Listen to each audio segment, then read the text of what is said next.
Okay, you know what? Starting a business is really scary. It's overwhelming, especially when you don't know what business to start with, how to start, where to start, and what to do next. Most especially also if you are juggling it with your current job, but you know you want to start. They say it's just a walk in the park, Jurassic Park perhaps, and it's really not easy. And there are reasons why entrepreneurs give up even before they start. And if you want to be aware of them and know them, then keep on watching.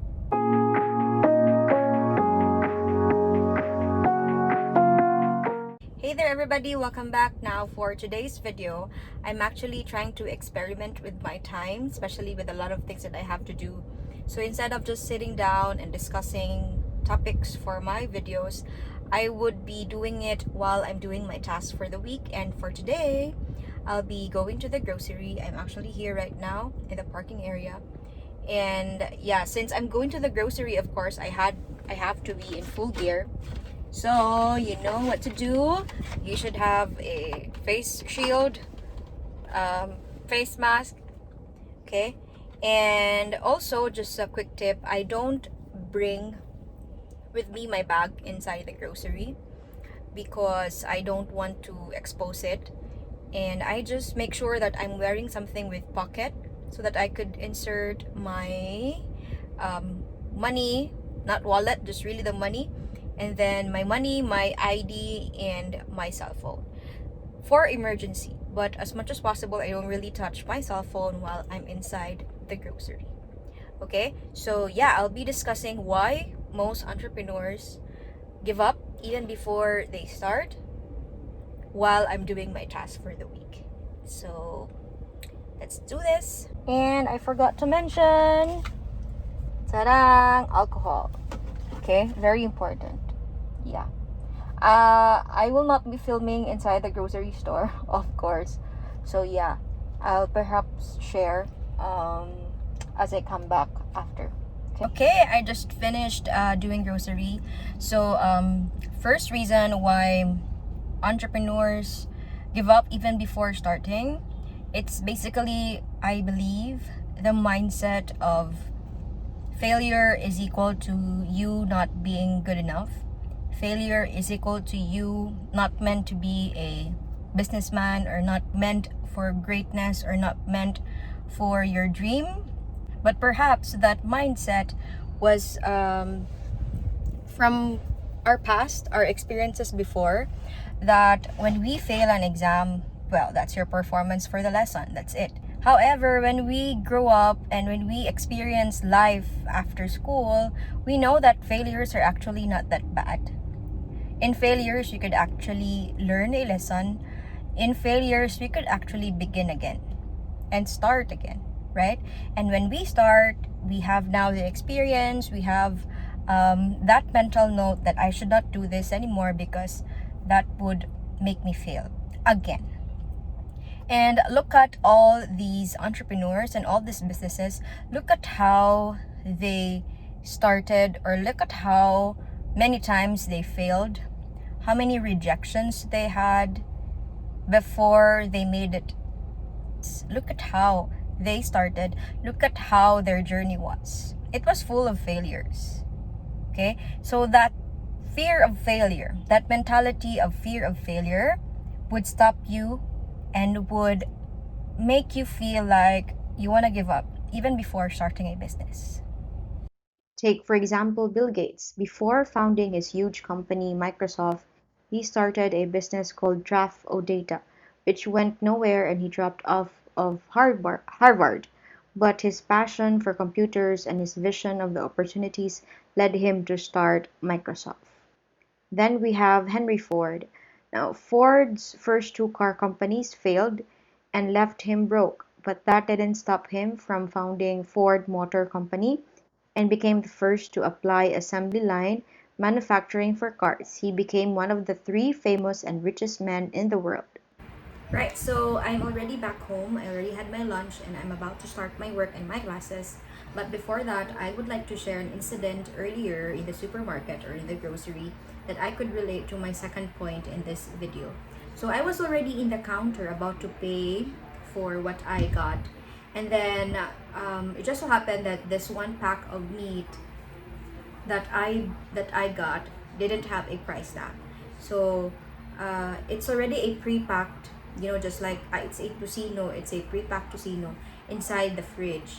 And I didn't expect it didn't have barcode, because usually if it's already packed with the packaging and all, it has barcode already. And I already know how much is that tocino, because that's the usual thing that we buy. So I didn't care look at the price tag.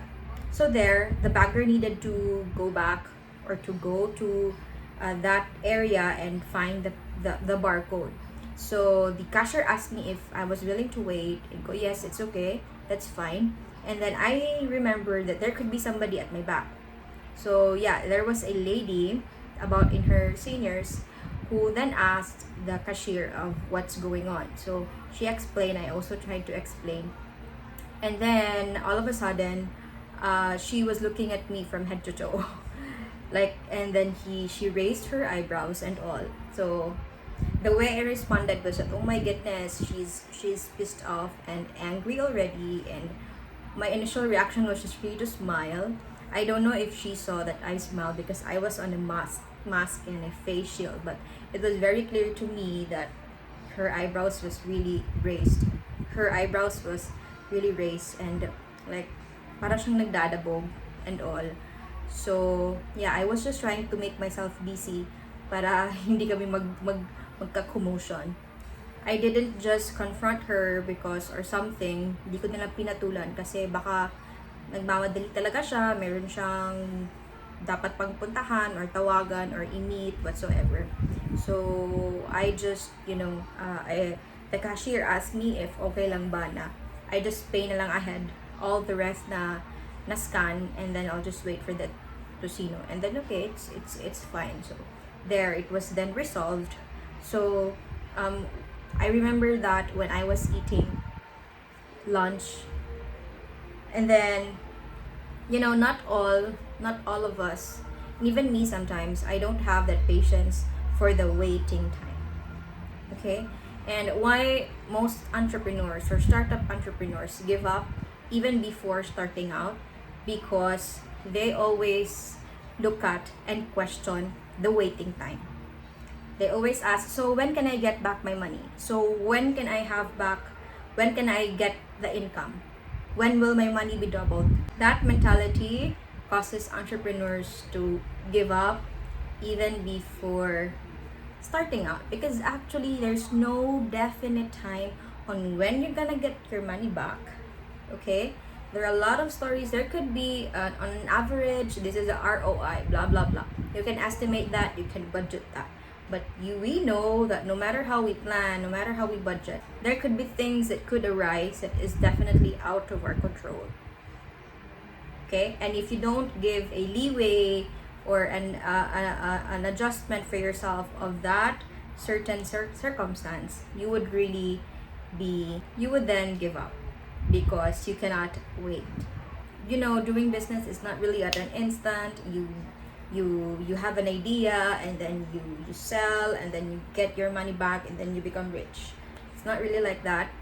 And when you put your product or service to the public, then you would get sales. Not really.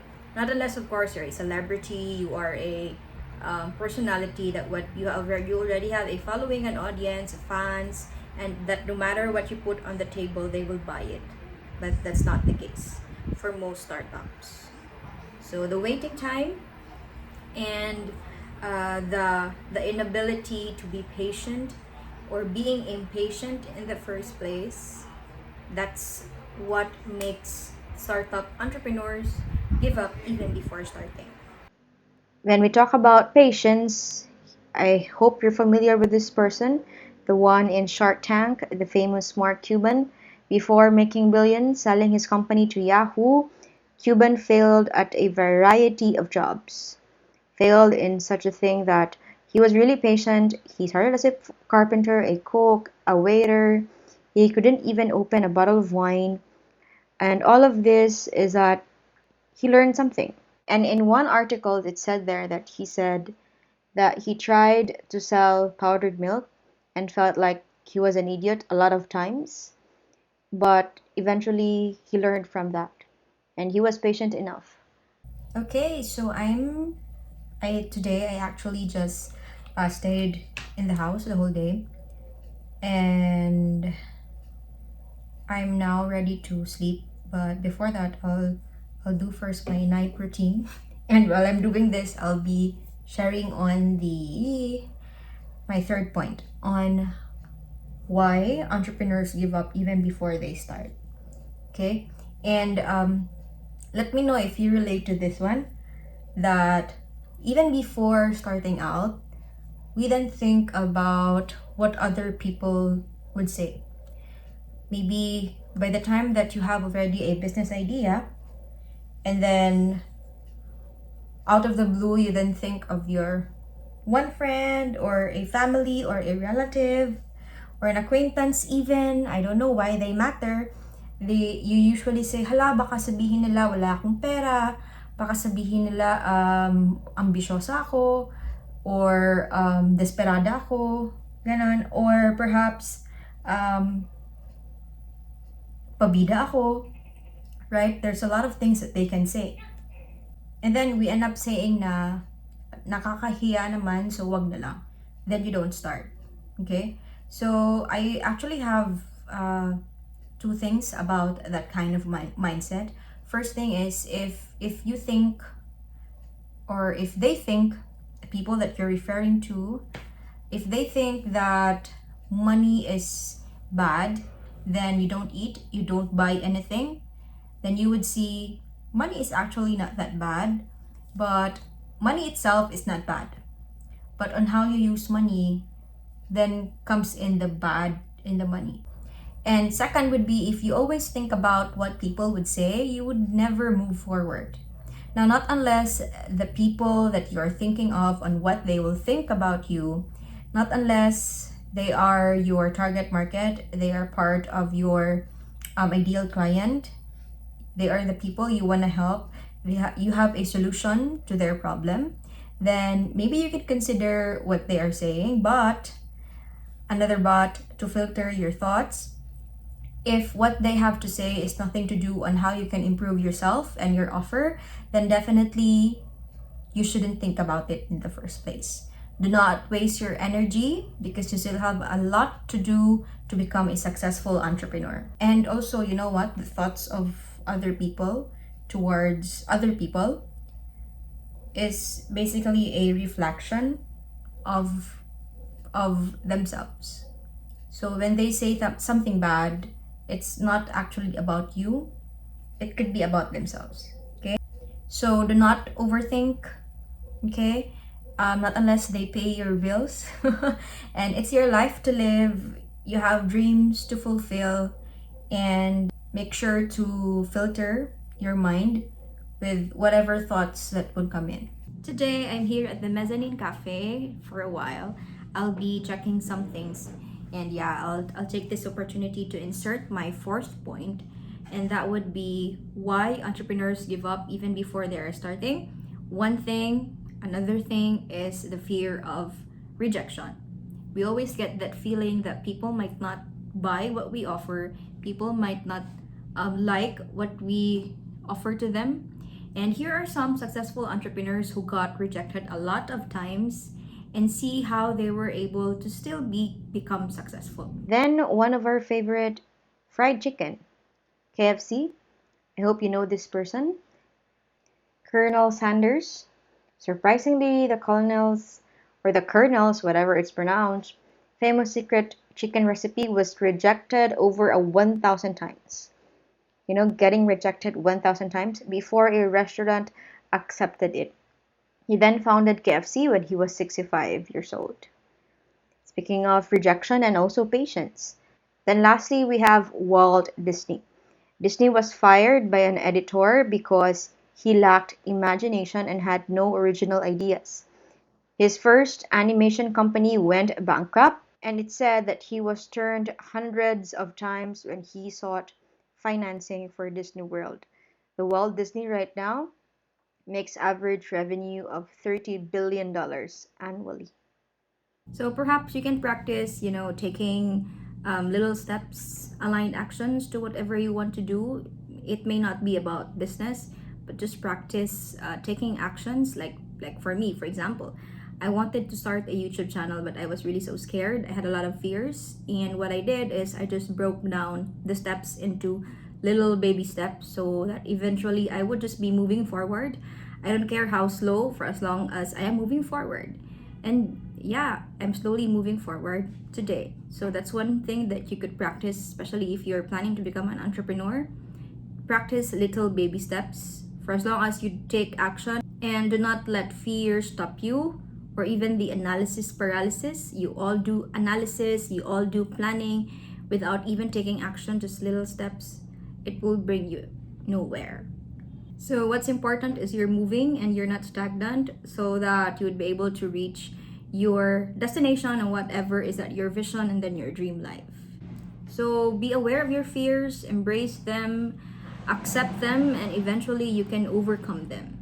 I appreciate you making time watching this video. I hope you have learned something, and here's me cheering you that hey, let's make your dreams your reality. Bye!